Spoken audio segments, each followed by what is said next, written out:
대한민국 국민이라면 꼭 알아야 할 소식만 모았습니다. 뉴스데일리 베스트 종합 뉴스, 지금 바로 시작합니다.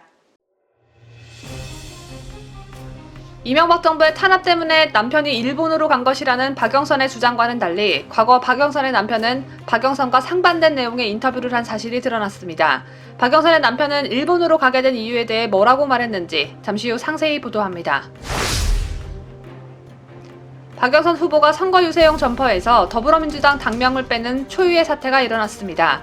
박영선 측은 선물 받은 점퍼를 입었을 뿐이라고 설명했지만 현재 여당의 이름을 걸고 출마한 후보가 선거 유니폼의 당명을 아예 빼버리는 일은 굉장히 이례적인 일이어서 그 배경에 관심이 모아지고 있습니다.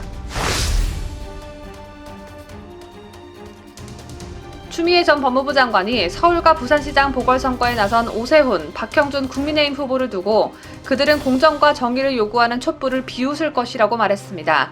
촛불이 공정과 정의를 요구하는 걸 보니 네 집의 이름인가 봅니다.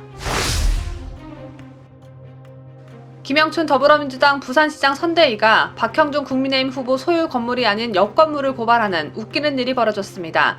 김영춘 선대위 측은 지도를 확인하는 과정에서 실수가 있었다며 해당 고발 내용을 취하했습니다. 박영선 선거 유세 현장에서 박영선을 지지하는 평범한 청년이라는 타이틀로 연단에 오른 20대 남성은 지난달 초까지 더불어민주당 대학생 대변인 신분이었던 것으로 드러났습니다.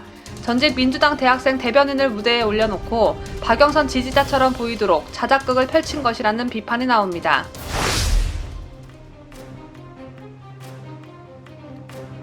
북한의 천안함 폭침으로 희생된 고 민평기 상사의 어머니 윤청자 여사가 지난 서해 수호의 날 기념식에서 자신에게 포옹하려는 김정숙을 향해 왜 북한에 벌벌 떠냐고 말한 사실이 뒤늦게 알려졌습니다.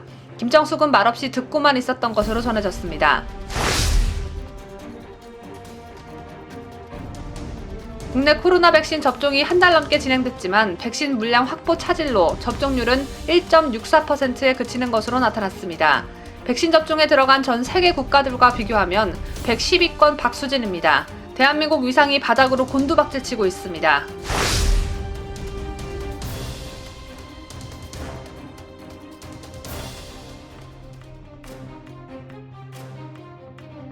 시청자 여러분 안녕하십니까? 새롭게 시작하는 4월의 첫날 보내드리는 뉴스 데일리 베스트 시작합니다. 뉴스에 시작하기에 앞서 어려운 여건 속에서도 지난 3월 한 달 저희 뉴스 데일리 베스트의 성원과 응원을 보내주신 모든 분들께 감사하다는 말씀을 올립니다. 우리 모두가 갈망하는 정권 교체를 비롯한 기울어진 나라를 바로잡는데 미약하나마 최선의 노력을 다하는 뉴스 데일리 베스트가 될 것을 여러분들께 약속드립니다. 오늘 첫 소식입니다. 문재인 정권 4년 우리가 방송신문 뉴스 등에서 가장 많이 들어야 했던 말은 다름 아닌 내로남불이었습니다. 전 정권 인사들을 모조리 적폐 취급하며 자기들은 엄청나게 깨끗한 척, 정의로운 척하는 문 정권 사람들의 내로남불 행태는 정말 헤아리기 힘들 정도이죠. 시청자 여러분, 문 정권이 어떻게 해서 권력을 잡았는지 기억하고 계십니까? 이 정권 사람들은 자신들은 정의롭고 공정하다면서 다른 사람들을 비난하고 공격하고 프레임을 씌워 국민의 분노를 이끌어내는 아주 잔인한 방법으로 권력을 잡았습니다. 이렇게 권력을 잡은 사람들은 이를 감추기 위해 촛불 정권, 촛불 정신 계승 등의 말로 마치 자신들이 국민의 절대적 지지를 받은 것 마냥 포장해 했지만 지난 대선 당시 그 기울어진 운동장에서 치러진 대선에서조차 문재인 후보가 얻은 득표율은 과반에도 한참 못 미쳤습니다. 그런데 불행 중 다행으로 국민들이 이제 좀 깨닫고 계시는 것 같습니다. 정의로운 척, 공정한 척, 선한 척, 청렴한 척 행세하는 이들의 이중성, 내로남불 행태에 이제 국민들께서 분노하기 시작했습니다. 국민과 함께 한다며 촛불 정신 운운하던 애들이 알고 보니 국민 위에 군림하며 본인들의 사익만 쫓아왔다는 사실을 뒤늦게 알게 된 것이죠. 국민들께서 그걸 아는데 무려 4년이나 걸렸다니 참 어떻게 보면 우리 국민들도 너무 순진하신 것 같습니다. 저는 요즘 가슴을 쓸어내립니다. 만약 LH 사태가 없었더라면 우리 순진한 국민들 재난지원금과 가덕도 신공항 등으로 또 투표장 가셔서 정권에 보답하는 한 표를 행사하셨겠죠. 정말 다행히 LH 사태를 기점으로 해 이 정권의 민낯이 국민 여러분께 소상히 밝혀져 천만 다행입니다. 조금 전에도 언급해드렸다시피 이 정권을 한마디로 표현하자면 내로남불 정권입니다. 이러한 행태는 더불어민주당 소속 서울시장 후보인 박영선 후보에게도 고스란히 나타나고 있는데요. 며칠 서울시장 보궐선거와 관련한 TV 토론회가 2차례 있었습니다. 보신 분들 많이 계시겠지만 제 주변 지인분들은 TV 토론이 정말 짜증났다고 말씀하시는 분들이 대다수였습니다. 왜냐하면 기승전결 오세훈 후보의 도곡동 땅 그 얘기로 그 소중한 토론 시간을 다 허비했기 때문인데요.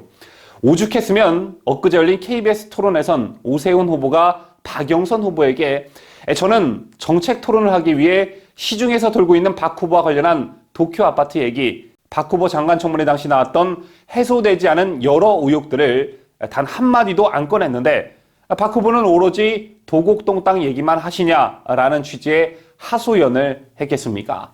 자, 그런데 더 기가 막힌 건 정작 본인은 상대 후보를 오로지 네거티브로 흠집을 내려 하면서 본인과 관련한 의혹 제기는 고소고발전을 벌이고 있다는 겁니다. 이 또한 내로남불의 전형이라 할 수 있겠는데요. 이런 와중에 박영선 후보가 야당 인사들이 위반했다고 주장하는 공직선거법 조항과 관련해 2012년 처벌 요건 강화와 폐지를 골자로 하는 개정안을 발의한 것으로 드러났습니다. 왜 내로남불이라는 말이 나올 수밖에 없는지 오늘 첫 소식은 강혜욱 기자가 준비했습니다.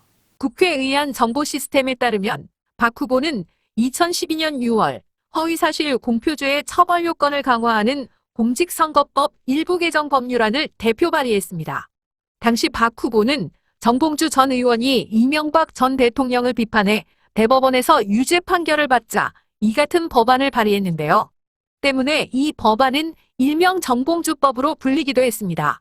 정 전 의원은 2007년 대선 당시 기자들에게 이명박 후보가 김경준과 결별했다는 주장은 거짓이다. BBK는 이명박이 100% 소유하고 있다는 등의 주장을 했다가 공직선거법상 허위사실 유포 혐의 등으로 불구속 기소돼 2011년 12월 대법원에서 징역 1년을 선고받았습니다. 박 후보는 당시 개정안 발의 이유로 진실일 수도 있는 사실에 대한 표현 행위를 봉쇄함으로써 발생하는 해악이 더 심대하다며 선거는 진실의 추구가 중요하기 때문에 증거가 충분하지 않더라도 의혹 제기를 할 수 있어야 하고 의혹을 쉽게 해명할 수 있는 사람이 해명을 통하여 검증이 철저히 이루어지도록 하여 유권자가 올바른 선택을 할 수 있도록 하여야 한다고 주장했습니다. 박 후보는 이어 확실한 증거가 없으면 입을 다물라는 것은 인류 역사의 사상 문화의 발전을 포기하라는 것임은 물론 모든 권력 비리에 관해 침묵하라는 것이라며 정치적 공방 과정에서 국민의 자유로운 소통을 통해 자연스럽게 해소되는 것이 최선이라고 강조했습니다.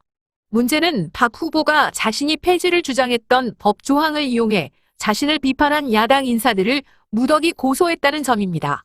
박 후보는 지난 23일 국민의힘 소속 김도읍 성일종 김은혜 의원과 이준석 전 최고위원을 공직선거법상 허위사실 유포, 후보자 비방 및 형법상 모욕 혐의로 서울중앙지검에 고소했습니다. 이들이 박 후보가 보유한 도쿄 아파트를 초호화 아파트, 야스쿠니 뷰, 진정한 토착외구 등으로 표현했다는 것입니다. 이와 관련해 조수진 국민의힘 의원은 야당의 비판이 법률상 사실 적시로 볼 수 없어 불가능한 고소라는 것을 박 후보가 모를 리 없는데 상황이 급하다 보니 그런 것 같다며 자신의 유불리에 따라 선택적으로 판단하는 이중적인 행태라고 꼬집었습니다. 자유대한민국을 수호하는 유대배 강추천입니다. 박영선 더불어민주당 서울시장 후보가 국민의힘 의원들을 고소한 걸 되로 돌려받았습니다. 한반도 인권과 통일을 위한 변호사 모임이 박영선 더불어민주당 서울시장 후보를 공직선거법 위반 혐의로 검찰에 고발했습니다. 박영선 후보자가 배우자 명의 일본 도쿄 소재 맨션을 지난 2월 매각했다고 밝혔지만 이 맨션이 여전히 박 후보자 배우자의 명의로 되어 있다는 이유에서입니다. 한편은 31일 보도자료를 통해 박 후보자는 배우자가 일본 도쿄에 위치한 고가의 펜션을 소유하고 있다는 사실이 논란이 되자 이 맨션을 지난 2월 매각했다고 주장했다. 그러나 현재까지도 일본 도쿄에 위치한 고가 맨션이 박영선 배우자의 명의로 돼 있다고 밝혔습니다. 한편은 박 후보자가 30일 TV토론회에서 보여준 맨션 매매 계약서도 문제 삼았는데요. 계약서를 보면 매도인은 다니엘로 원조 리로 나와 있고 매수인란은 불분명, 대금도 기재가 되어 있지 않다고 지적했습니다. 부동산은 등기가 정리되어야 매각이라 할 수 있다고 전제한 한편은 잔금을 이유로 등기 정리 일자를 차일피일 미루는 것은 결국 일본 도쿄의 맨션을 매각하지 않았다는 것이라고 의혹을 제기했습니다. 그러면서 한편은 박 후보자가 도쿄 맨션을 매각하지 않았는데도 이를 매각했다고 공표한 부분에 대해 공직선거법상 허위사실 공표죄로 고발한다고 설명했습니다. 박영선은 논란이 되고 있는 도쿄 아파트 소유와 관련해 이명박 정부 때 받은 탄압 때문에 남편이 일본으로 간 것이라는 주장을 주구장창 해대고 있죠. 피해자 코스프레를 하면서 이명박 정부를 가해자 편에 세우는 교묘한 수법을 쓰고 있는데 정작 박영선 남편은 과거 일본 도쿄에서 근무하게 된 배경에 대해 국제 로펌에 합류해 한국 관련 업무를 수행하기 위해서라고 밝혔던 사실이 뒤늦게 드러났습니다. 국제 관련 일을 하게 돼서 일본으로 간 것, 이명박 정부 탄압 때문에 일본으로 간 것, 완전히 배치되는 주장인데 이들 부부를 둘러놓고 대질 조사라도 해야 하는 것 아닌가 모르겠습니다. 박영선 남편 되시는 이원조 변호사는 2012년 리걸타임즈와의 인터뷰에서 국제 로펌인 DLA의 일본 동경사무소에 2008년 합류한 배경에 대해 외국 변호사, 사내 변호사 이력을 살려 한국 기업 관리 등에 나서기 위해서라는 뜻을 밝혔습니다. 이 변호사는 당시 인터뷰에서 2008년 DLA 동경 사무소를 택한 배경으로 서울과의 지리적 이점을 꼽았었습니다. 이 변호사는 동경 사무소와 홍콩 사무소를 놓고 어디로 갈까 따져보다가 비행 시간이 상대적으로 짧은 동경을 택했다고 말했습니다. 이 기사에서 이 변호사는 외국 변호사와 사내 변호사 등 경력과 한국 내 기반을 바탕으로 도쿄에 상주하면서 한국 관련 일을 수행했다고 소개됐습니다. 또 이 변호사는 2012년 10월 DLA 서울 사무소가 문을 열면 한국의 매니징 파트너로 부임해서 DLA의 한국 업무를 총괄하게 될 예정이라는 내용도 포함됐습니다. 박영선의 거짓말이 박영선 남편의 과거 인터뷰 발언 때문에 뽀록난 셈입니다. 박영선 후보님, 남편이 이명박 정부의 탄압과 사찰로 인해 동경으로 도망치듯 갔다면서요. 누가 쫓아오기라도 했습니까? 도망치듯 가게. 도망치듯 간 사람이 한국의 매니징 파트너로 부임할 생각을 갖습니까? 전 정권 물고 늘어지는 네거티브 공세 펼쳤다가 역풍당하는 건 좋은데 허언증 환자 이미지가 더 강해지고 있는 것 같아서 한편으로는 마음이 좀 짠합니다. 선거 유세를 하면 할수록 지지율이 떨어지고 있는 박영선 더불어민주당 서울시장 후보가 어제 역시 선거운동을 참 열심히 하는 모습이었습니다. 특히 민주당은 최근 청년층의 표를 얻고자 하는 노력에 더욱 심혈을 기울이는 모습인데 그래서일까요? 박영선 측은 20대 청년을 박영선을 지지하는 시민연설자로 모셨습니다. 지난달 31일 서울시 사당동 태평백화점 앞에서 박영선 후보 지지 연설에 나선 28살 홍재희 씨는 본인을 평범한 대학원생이라고 소개했습니다. 홍 씨는 저 역시 LH 사태와 집값 상승 등으로 현 정부에 대한 불만이 컸다며 하지만 분노를 가라앉히고 이 문제를 바로잡을 진실된 후보를 선택할 시간이라고 했습니다. 그러면서 지난 두 번의 서울시장 후보 토론을 보며 느낀 건 오세훈 후보는 정말 안 되겠다는 생각이라며 만약 오 후보가 시장이 되면 시장 재임 기간에 어떤 거짓말을 못하겠느냐는 합리적 의심이 들 수밖에 없다고 목소리를 높였습니다. 박영선을 지지하는 평범한 청년인 듯 보였던 홍재희 씨. 그런데 그에게는 소름 끼치는 반전이 있었습니다. 만약 오세훈 후보가 시장이 되면 어떤 거짓말을 못하겠느냐는 합리적 의심이 들 수밖에 없다고 말한 홍 씨는 자신을 그저 평범한 대학원생이라고 소개했지만 지난달 초까지 더불어민주당 전국대학생위원회 대변인직을 맡았던 것으로 드러났습니다. 정말 충격적이지 않을 수 없죠. 지난해도 아니고 불과 지난달 초 약 3주 전까지만 해도 민주당 대학생위원회 대변인이었던 사람을 박영선을 지지하는 평범한 학생으로 둔갑시켜 서울 시민들을 눈속임한 것입니다. 박영선이 요즘 청년들 일자리 빼앗는 발언을 연달아 하다 보니 자신을 위해 연설해줄 청년 구하기가 하늘의 별 따기라는 건 잘 압니다. 그 딱한 사정 아주 잘 알고 있는데 그래도 이건 아니지 않습니까? 제가 영상을 처음부터 끝까지 돌려봤는데 특히 사회를 본 서영교 더불어민주당 의원은 대학원생이라는 말을 어림잡아 10번 정도는 하면서 엄청나게 강조를 하더군요. 이 소식은 한국경제 김소연 기자가 알아내 단독으로 보도한 내용입니다. 김소연 기자 아니었으면 아무것도 모르는 서울 시민들, 청년 유권자들 전부 다 더불어민주당 연극에 속아 넘어갈 뻔했습니다.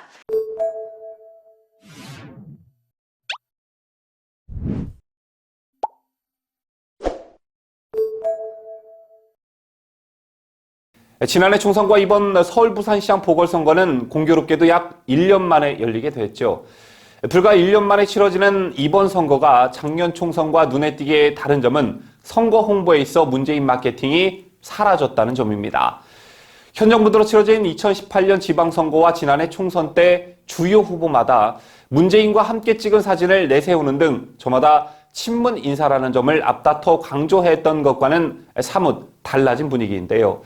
이는 최근 LH 사태 이후 문재인의 지지율이 연일 최저치를 기록하고 있기 때문에 선거에 별 도움이 안 된다는 판단에 따른 것으로 보여집니다.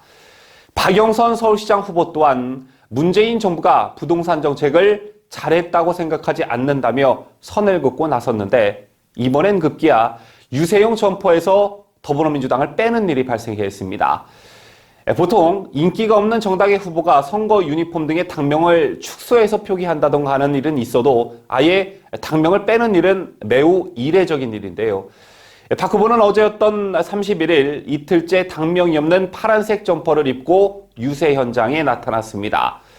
캠프 관계자는 처음 선거 전략을 짤 때부터 성공한 중소벤처기업부 장관 출신 인물에 초점을 맞춰왔다며 그저 선물 받은 점퍼를 입었을 뿐 다른 의도가 있는 건 아니다라고 말했는데요.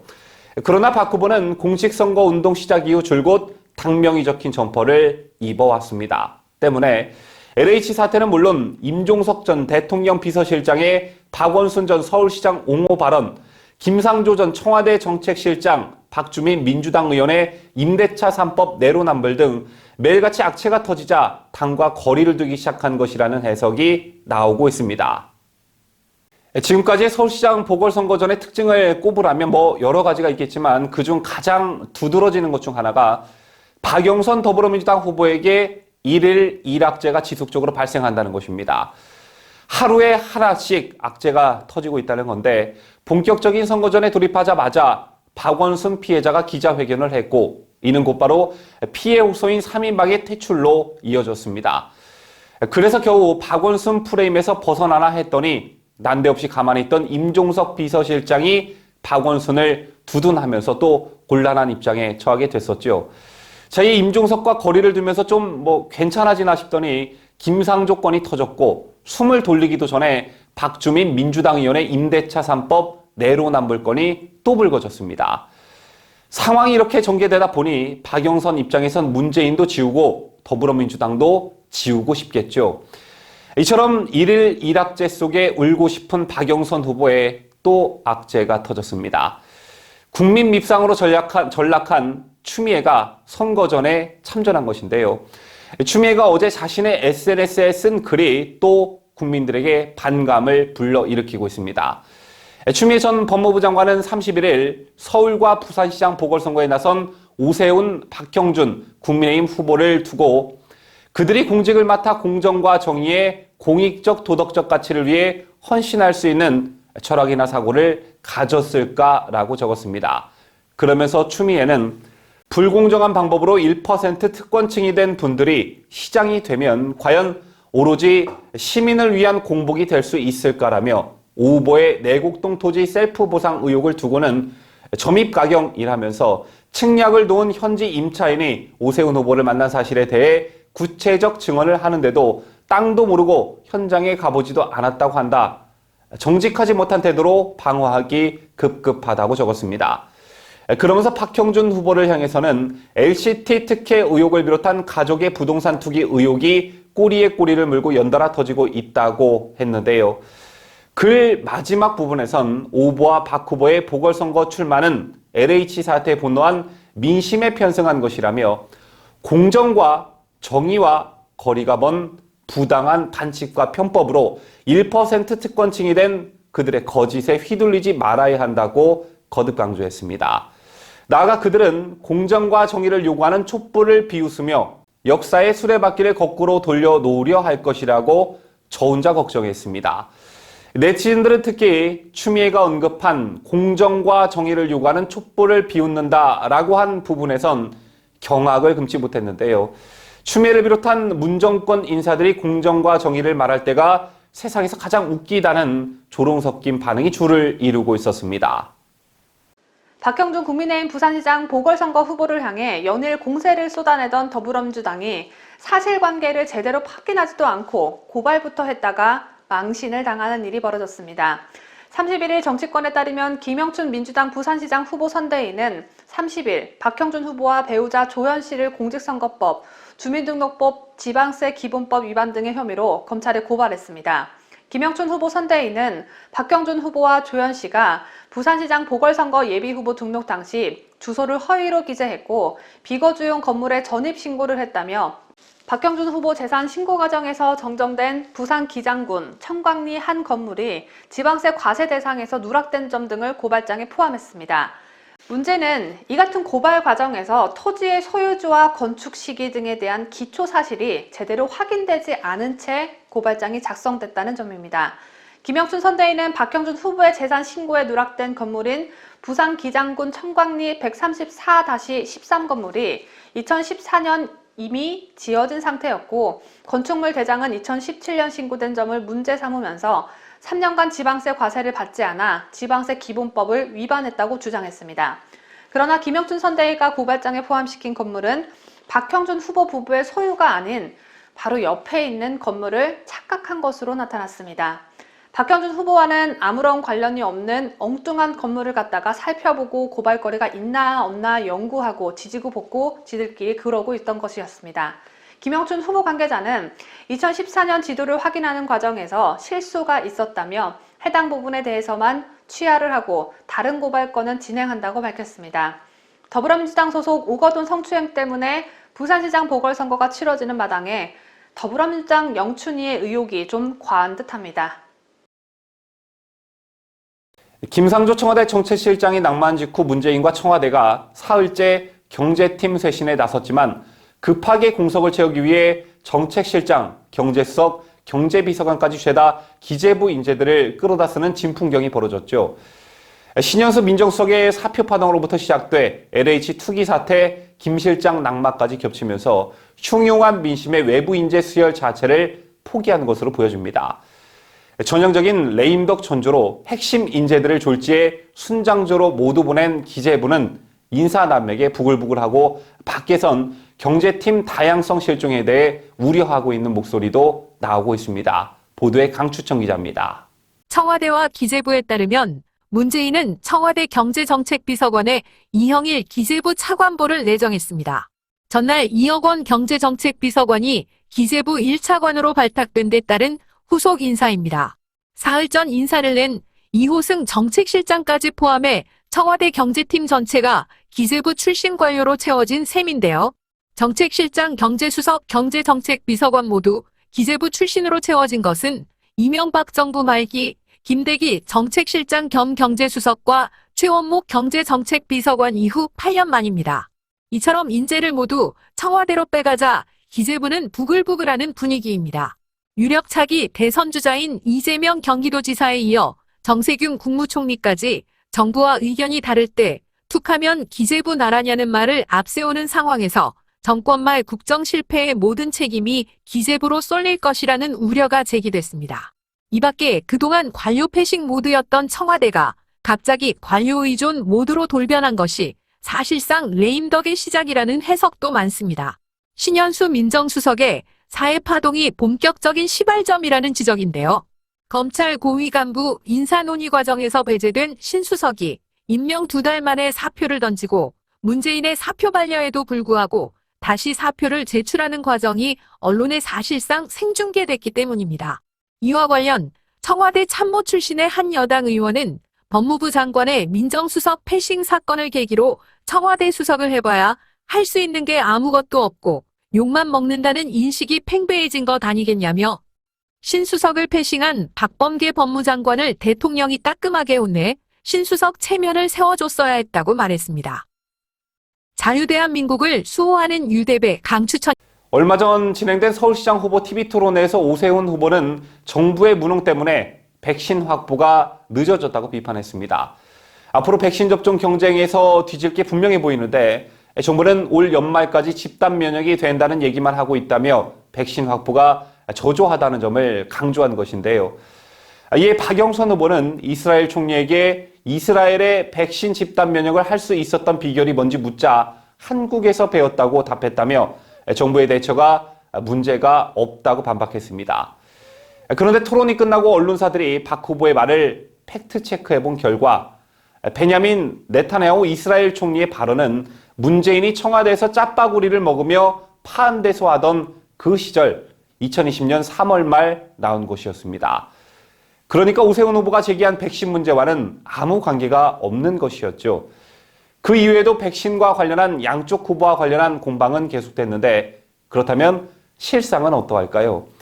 국내 코로나19 백신 접종이 한 달 넘게 진행됐지만 백신 물량 확보 차질로 접종률은 1.64%에 그치는 것으로 나타났습니다. 백신 접종에 들어간 전 세계 국가들과 비교해도 110위권 박 수준인데요.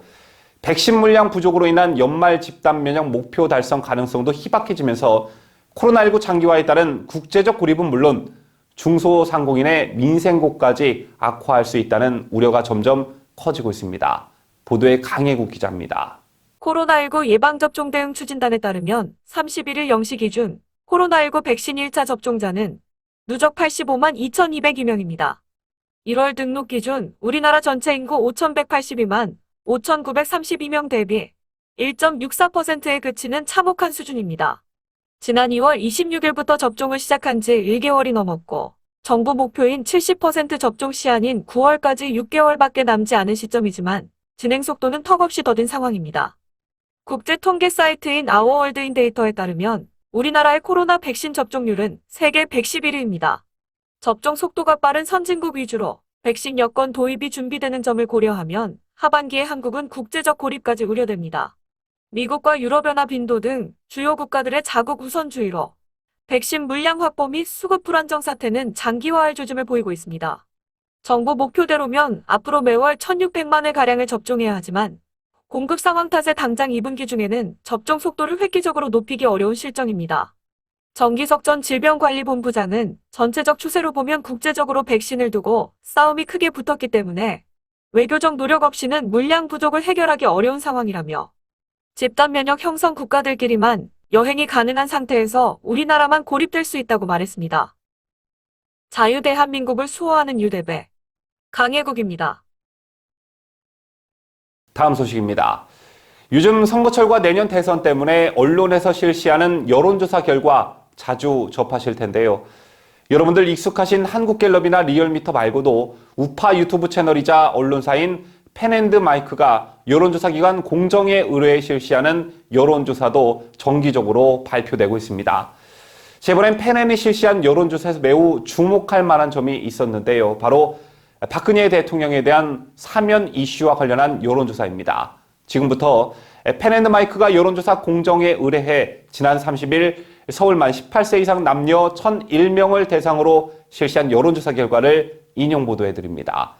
해당 여론조사에서 오는 3월 30일로 구속 4년을 맞아 역대 대통령들 가운데 가장 긴 수감 기간을 보내고 있는 박근혜 전 대통령을 사면해야 한다고 생각하느냐라는 질문에 서울 시민의 45%는 사면해야 한다, 46%는 사면해선 안 된다고 응답했습니다. 지지 정당별로는 국민의힘 지지층의 76.1%, 국민의당 49.3%가 사면을 해야 한다고 응답한 반면 더불어민주당 지지층의 77.9%, 열린민주당 65.7%, 무당층의 42.1%가 사면해선 안 된다고 응답했습니다. 또 차기 대권 후보로 윤석열 전 검찰총장을 지지한다고 밝힌 서울 시민의 73.2%가 사면해야 한다고 응답했고, 이어 홍준표 의원 지지층의 62.5%도 사면해야 한다라고 응답했습니다. 반면 이재명 경기도지사 지지층의 82.4%와 이낙연 더불어민주당 상임선대위원장 지지층의 74%는 사면해선 안 된다고 응답했습니다. 또한 4.7 보궐선거에서 국민의힘 오세훈 후보를 지지한다고 밝힌 서울시민의 65.1%도 사면해야 한다고 응답한 반면 더불어민주당 박영선 후보 지지층의 80.2%는 사면해선 안 된다라고 답했습니다.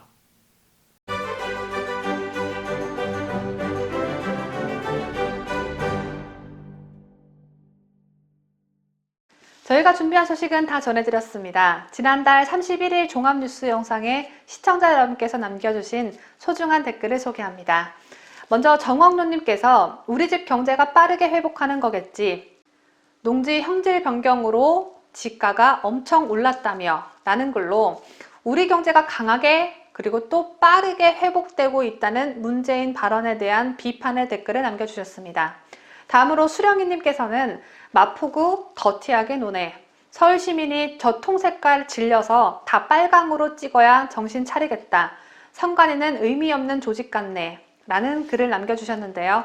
본래 빨간색 우체통을 파란색으로 만들어 놓은 마포구와 민주당 편에 치우쳐져 있는 선관위를 꼬집은 댓글이었습니다. 오늘 소개해드린 정원농립과 수영이님 외에도 댓글 남겨주신 모든 분들께 감사하다는 말씀 드립니다. 2021년 4월 1일 목요일 오늘 뉴스 영상에도 여러분의 의견과 응원의 댓글 많이 남겨주십시오.